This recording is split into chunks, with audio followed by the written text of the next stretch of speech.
என்ன பாடம் படிக்கிற பிள்ளை மாதிரி கை கட்டிக்கிட்டு? இன்னைக்கு நமக்கு முதலிரவு.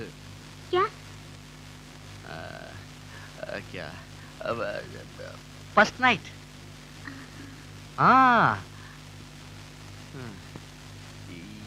என்ன பாஷையில பேசி புரிய வைக்கிறது? லைட் அணைச்சிட்டா ஒரே பாஷை தான். கேனா கட்டிப்படி அர்த்தமா? சத்திடுறேன்.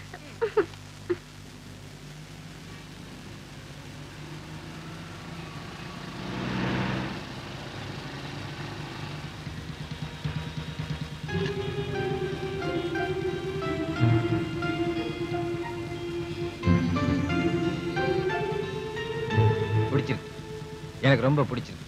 எங்கேயோ இருக்கிற பீகார்ல வெள்ளம் வந்துருச்சுங்கிறதுக்காக இங்க தமிழ்நாட்டுல உண்டியல் ஏந்திரிய உன்னோட சோசியல் சர்வீஸ் எனக்கு பிடிச்சிருக்கு. உன்னோட தேசப்பற்று எனக்கு பிடிச்சிருக்கு.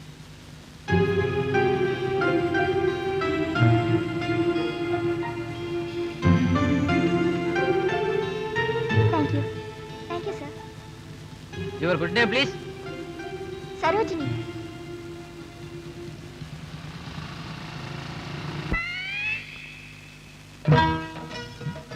டேய், நாட்டுப்பத்துல 4 மணி நேரமா நான் இங்க நின்னுட்டு இருக்கேன். ஒரு நாயும் காணோம். நாயின் ஒருத்தர் சிங்காகறான். நாய் பிடிக்கிறவனா? பஞ்சாப் புயல் நிவாரணி. ஏய், என்ன படிச்சிட்டு பேசாம போற? நான் ஒரு அரசியல்வாதி, அதுவும் மாவட்ட செயலாளர். நான் என்ன கேனையனா? பஞ்சாப்ல எப்பயே புயல் வந்தது? டேய், நீ டைம்ஸ் ஆஃப் இந்தியா படிப்பியா? இல்ல. இந்துஸ்தான் டைம்ஸ்? இல்ல. ஸ்டேட்ஸ்மேன்? இல்ல. National Herald? இல்ல. பேட்ரியாட்? இல்ல. இந்து? இல்ல. Indian Express? இல்ல. அட்லீஸ்ட் தினமணியாவது படிப்பியாடா? No no no. டேய், அரசியல்வாதிங்கிறத அப்படியே நிரூபிச்சிட்டியாடா? இந்தியாவில் இருக்கிற எல்லா மாநில செய்திகளையும் போடுற பத்திரிக்கை அத்தனையும் சொல்லிட்டேன். கேட்டுட்டு எருவு மாடு மாதிரி நிக்கிறியாடா? பஞ்சாப்ல புயல் அடிச்சா அந்த நியூஸ் உனக்கு எப்படா தெரியும்? எனக்கு இருக்கிற தேசப்பட்டுல உன்னை அடிச்சே கொன்னுடுவேன். போடா உண்டியில காசை.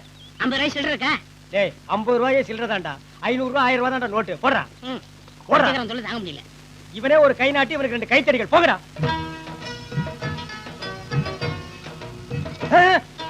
பீகார் கலெக்ஷன் என்னாச்சு? பஞ்சாப் கலெக்ஷன் எவ்வளவு ஆச்சுன்னு முதல்ல சொல்லு. பஞ்சாப்னாலே கலவரம் தானே. எவன் போடுறான்? நானே மிரட்டி வாங்கிட்டு இருக்கேன். ஓ, எனக்கு எவனோ ஒரு முட்டாள் மாட்டினான். 500 ரூபாய் போட்டான். என்ன 500 ரூபாயா? எடுத்து பாரு, செல்லாத நோட்டா இருக்க போகுது. வா. என்னடா குப்புசாமி, நீ ரொம்ப ரொம்ப திருந்திட்டியாமே? ஆமாங்க. அப்போ நீ சாராயம் ஓட்ட போறதில்ல? ஆமாங்க. என்னடா விசேஷம்? எனக்கு கல்யாணம் ஆயிடுச்சுங்க. 4 பேரை போல நானும் நாணயமா வாழ ஆசைப்படுறேன். ஏண்டா நாயே, நீ நாணயமா வாழறதுக்கு நான் மாசம் 4000 என் மாமூல் இழக்க சொல்றியா? டேய், நீ சாராயம் ஓட்டுற? என்ன சாராயம் ஓட்டுவியா? முடியாதுங்க. முடியாது.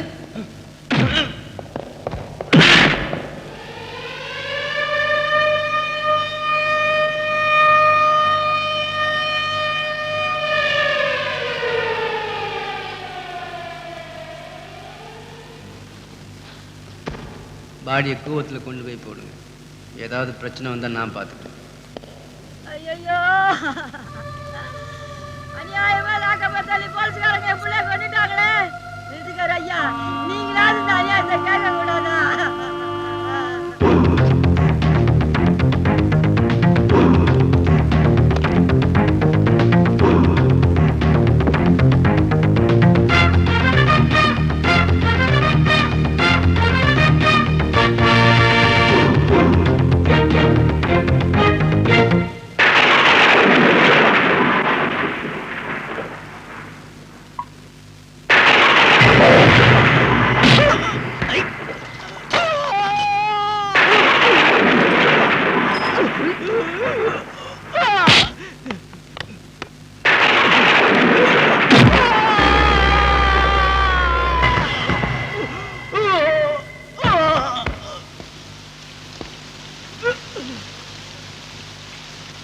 இது ஒரு மிலிட்டரி ஆபீசரோட அடின்னு நினைச்சிடாத. இந்தியாவை நேசிக்கிற, இந்திய சட்டத்திட்டங்களை மதிக்கிற ஒரு இந்திய குடிமகனோட அடி. வா.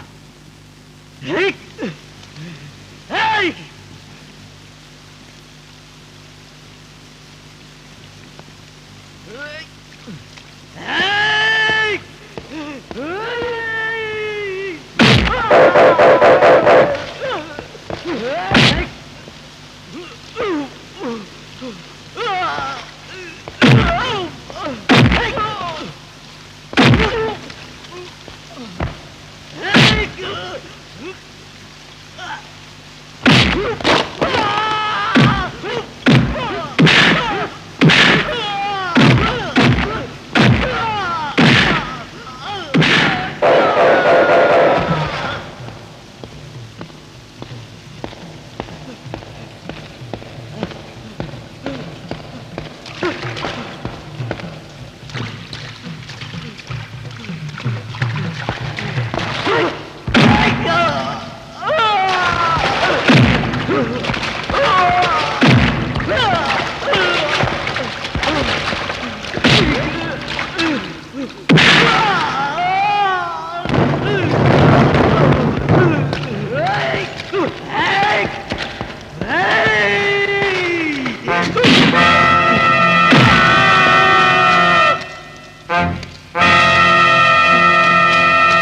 அடிச்சு கொன்னிய குப்புசாமி, அவனோட அம்மா பக்கத்துல இருந்தாலும் இப்படித்தான் அவங்க உயிரும் துடிச்சிருக்கும். பாடியை போஸ்ட்மார்ட்டத்துக்கு அனுப்பிச்சிருக்கேன். கமிஷனர்கிட்ட கம்ப்ளைண்ட் கொடுத்துருக்கேன். காலையில சஸ்பெண்ட் ஆர்டர் வரும், வாங்கிக்க.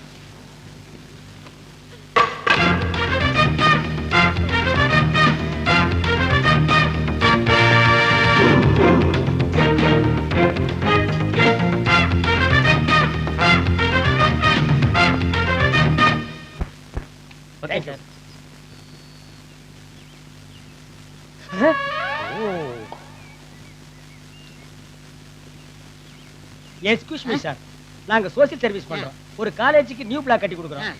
அதுக்கு எஸ்டிமேட் 15 lakhs. உங்களால முடிஞ்ச டொனேஷன். அட பாப்பா, இப்படிதான் நேத்து ஒருத்தன் பஞ்சாப் புயல் நிவாரண நிதினு 50 ரூபாய் வாங்கிட்டு போனான். அது பஞ்சாப் போச்சா இல்ல பட்டச்சாரத்துக்கு போச்சான்னு தெரியல. டேய் வாங்கடா. மணிப்பூர், மிசோரம், நாகாலாந்து, பூடான், பம்பர் லாட்டரி 1 கோடி ரூபாய் சார். எது வேணும் சார்? கூடானே வாங்கிக்குவோம். 2 கொடு.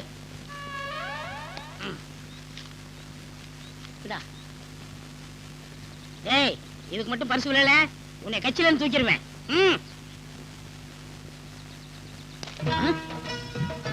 என்னடா இது? பம்பர் குழுக்கள் 1 கோடி, பூட்டான் லாட்டரி. டேய், பூடான் எங்க இருக்குன்னு தெரியுமா? அதெல்லாம் எனக்கு தெரியாது. எனக்கு தேவை 1 கோடி. டேய் படுவா, பூடான்ங்கிறது இந்தியாவில் இருக்கிற இன்னொரு அந்நிய நாடு. இங்க பார். பாத்துட்டேன். என்ன நக்கலா? எங்கேயோ இருக்கிற பூடான் நாட்டுக்காரன் அவன் லாட்டரி டிக்கெட்டை இந்தியாவில் விற்கிறான். குறிப்பா நம்ம தமிழ்நாட்டுல விற்கிறான். இந்த டிக்கெட்டை பாரு. இந்தியாவில் இருக்கிற மற்ற மொழிகள் எதுவுமே இல்ல. குறிப்பா பூடானில் இருக்கு, இந்தியில இருக்கு, இங்கிலீஷ்ல இருக்கு, தமிழ்ல இருக்கு. இதுக்கு என்னடா அர்த்தம்? நாங்க வாங்குறோம்னு அர்த்தம். வாயிலே அடிப்பேன். உழைப்ப நம்பாம அதிர்ஷ்டத்தையே நம்புற ஒன்ன மாதிரி சோம்பேறிங்க தமிழ்நாட்டுல தான் அதிகமா இருக்கானுன்னு பூடா நாட்டுக்காரன் தெரிஞ்சு வச்சிருக்கான். நான் இங்க கட்டுற காலேஜுக்கு டொனேஷன் கேக்குறேன், நீ பூடா நாட்டுக்கு டொனேஷன் பண்ற. ஐயோ, போடா சோம்பேறி, உழைச்சு முன்னேறதுக்கு வழியை பாடுறான். நம்பரை நோட் பண்ணிருக்கேன். இது மட்டும் விளட்டும், அப்புறம் கவனிச்சுக்கிறேன். ஆமா, விழுந்திருக்கிற போது. போடா டேய், ஊருக்கு ஒருத்த இதே மாதிரி சீட்டு அச்சடிச்சு வித்துட்டு இருக்கிறான். போடா புண்ணாக்கு.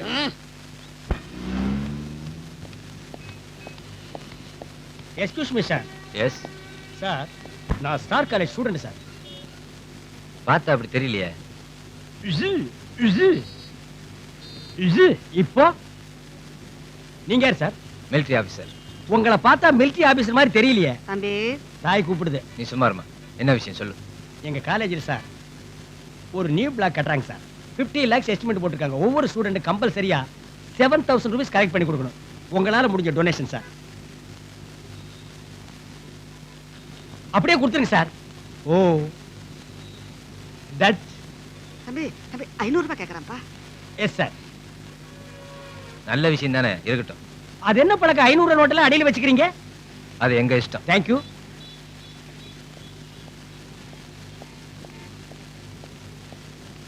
தேங்க்யூ. Excuse me sir.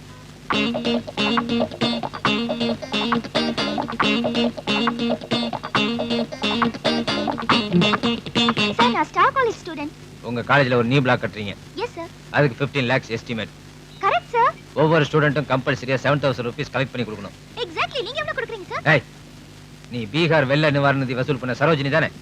யாரு யார பார்த்து கேக்குறீங்க? நான் யார் தெரியுமா? மஹிந்திரா அண்ட் மஹிந்திரா கம்பெனி ஓனரோட ஒரே டாட்டர். எங்க அப்பா கிட்ட சொன்னேன்னா ஒரே பிளான்ச்சிங்ல இந்த ப்ராஜெக்ட்டை முடிச்சு கொடுத்துருவாங்க. ஏதோ என் ஃப்ரெண்ட்ஸ் எல்லாம் வந்து ரோட்ல டொனேஷன் கலெக்ட் பண்றாங்களே, அவங்களுக்குலாம் கொஞ்சம் கம்பெனி கொடுக்கலாம்னு பார்த்தா இதெல்லாம் நல்லா இல்ல மிஸ்டர். டிரைவர் போலாமா? காவல் எத்தனை இளம் பெண் கற்பழிப்பு. நேரா போய் அந்த போலீஸ் ஸ்டேஷன் பாம்பு வச்சுட்டு வந்துருங்க.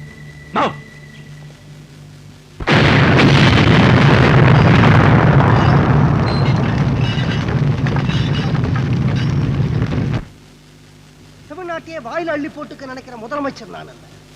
ஆனா இன்னைக்கு எவ்வளவு பத்திரிகைக்காரன் என்ன வாயில அள்ளி அள்ளி போட்டுக்கிறான். ஒரு டைரக்டர் வீட்டுல குண்டு வெடிச்சதுனால தமிழ்நாட்டுல ஆட்சி மாற்றமே ஏற்பட்டதுயா. ஆனா இன்னைக்கு எவ்வளவு இடத்துல குண்டு அங்க வெடிச்சு இங்க வெடிச்சு கடைசியில போலீஸ் ஸ்டேஷன்லயே வெடிச்சிருக்க. இது வரைக்கும் ஒரு தீவிரவாதியா நீங்க பிடிச்சிருக்கீங்களா? என்ன பண்ணிட்டு இருக்கீங்க நீங்க எல்லாம்? எதிர்க்கட்சி தலைவர் இது வரைக்கும் இது கையாளாகாத அரசு, தீவிரவாதிகளை பிடிக்க முடியாத அரசு அப்படின்னு பப்ளிக்ல மேடை போட்டு பேசிட்டு இருந்தாரு. ஆனா இன்னைக்கு சென்ட்ரல் கவர்மெண்ட்டுக்கு மனு கொடுக்கறாராயா இந்த அரசை டிஸ்மிஸ் பண்ணணும்னு. யூனியன் ஹோம் மினிஸ்டர் போன் பண்றார் கவர்னருக்கு. தமிழ்நாட்டோட நிலவரம் என்ன கேட்கிறாராயா. இன்னைக்கு தமிழ்நாட்டுல எல்லா போலீஸ் ஸ்டேஷன்லயும் என்ன நடக்குது? ஒவ்வொரு நாளும் காலையில வேலைக்கு வந்த உடனே ஒவ்வொரு ஹெட் கான்ஸ்டபிளும் ஏமாந்தவன் எவன் கிடைப்பான்னு பார்த்து 100-200 மாமூல். ஒவ்வொரு இன்ஸ்பெக்டருக்கும் சப் இன்ஸ்பெக்டருக்கும் கள்ளச்சாராயம் காய்ச்சறவனோட அண்டர் ஹேண்ட் டீலிங். வீட்டுக்கு போற போது 1000-2000 மாமூல். ஒவ்வொரு டிசிக்கும் ஏசிக்கும் பிரார்த்தனை ஹவுஸ் நடத்துறவனோட ஒரு டீலு. வீட்டுக்கு போற போது அங்க போக வேண்டியது 5000-10,000 மாமூல். இதெல்லாம் கண்டிக்க வேண்டிய பெரிய போலீஸ் அதிகாரிங்க பொண்டாட்டி குழந்தை குட்டிங்களோட கவர்மெண்ட் ஜீப்ல ஊட்டி குத்தாலம் கொடைக்கானல் கவர்மெண்ட் கெஸ்ட் ஹவுஸ்ல ஓசி ஸ்டே. இந்த மாதிரி தப்பு பண்றவங்க வேலையில இருக்க கூடாதுன்னு ஒரு ரூல் வந்தா 100க்கு 75 பேரை வேலையை விட்டு அனுப்பிச்சிருவேன். மிச்சம் 25 பேர் பாவம் உங்ககிட்ட மாட்டிட்டு முழிங்க. எல்லாருமே கெட்டவங்க நான் சொல்லல. இந்த நாட்டு மக்களுக்காக ரத்தத்தை கொடுத்த எத்தனையோ பேர் இந்த டிபார்ட்மெண்ட்ல இருக்காங்க. அவங்கள நம்பித்தான் நான் இந்த பதவிக்கே வந்தேன். அவங்கள தேடி கண்டுபிடிச்சு இந்த தீவிரவாதத்தை நான் ஒழிக்கல. இந்த சீஃப் மினிஸ்டர் பதவியிலிருந்து ரிசைன் பண்ணிட்டு எங்கேயாவது போறேன். வரேன்.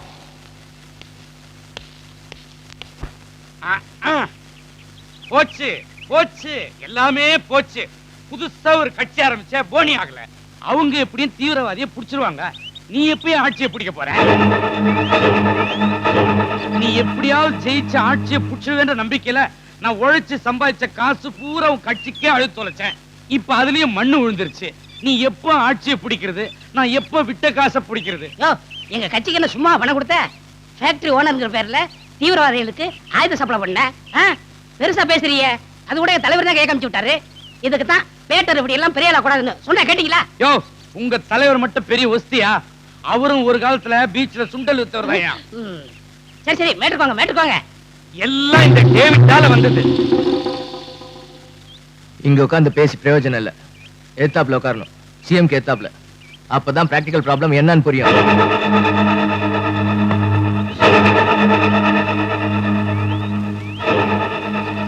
தீவிரவாதிகளுக்கு நாம் உதவி பண்றோம், பணம் கொடுக்கிறோம், வெப்பன் சப்ளை பண்றோம். இதெல்லாம் யாருக்கும் தெரியாம பண்ணிக்கிட்டு இருக்கோம். அவங்க உதவி நமக்கு தேவையில்லை. அவங்க செயலே நமக்கு உடன்பாடு இல்லை. அதனாலதான் அவங்களோட லிமிட்டா தொடர்பு வச்சுக்கிட்டு இருக்கேன். இன்னும் 6 மாசம் எலெக்ஷன் வரப்போகுது. அது வரைக்கும் இந்த மண்ணில தீவிரவாதம் நீடிக்கணும். அதை சொல்லியே இந்த ஜனங்கள்கிட்ட ஓட்ட வாங்கணும். நான் ஜெயிக்கணும். ஒரு சீனியர் போலீஸ் ஆபீசர் நம்மளுக்கு சப்போர்ட்டா இருக்கிறதுனால நாம எல்லாரும் தப்பிச்சுட்டு இருக்கோம். நீ எப்படி விட்ட? சிஎம் இந்த அளவுக்கு டென்ஷன் ஆக நீ எப்படி விட்ட? பேசுறதுக்கு வாய்ப்பு கொடுத்தா தானே சொல்றதுக்கு. இது வரைக்கும் தீவிரவாதிகளை பிடிக்காம இருக்க பாருங்க. அதுக்கே நீங்க என்ன பாராட்டணும்.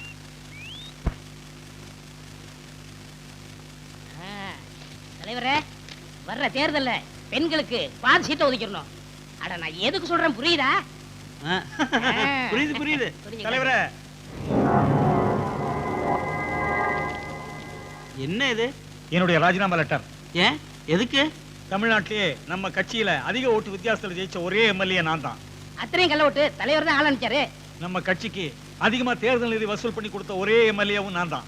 ரவுடிங்களை வச்சு கலெக்ஷன் பண்ணது எனக்கு தெரியாது. சரி சொல்லு. ஆனா ஸ்டேட் லெவல்ல எனக்கு இது வரைக்கும் எந்த பதவியும் கொடுக்கல. அதனாலதான் ராஜினாமா பண்றேன். சரி போ. எலெக்ஷன் முடிஞ்சதும் நான் போட்டு வச்சிருக்க மந்திரிங்க லிஸ்ட்ல உன்னே தான் முத ஆளா போட்டு வச்சிருக்கேன்.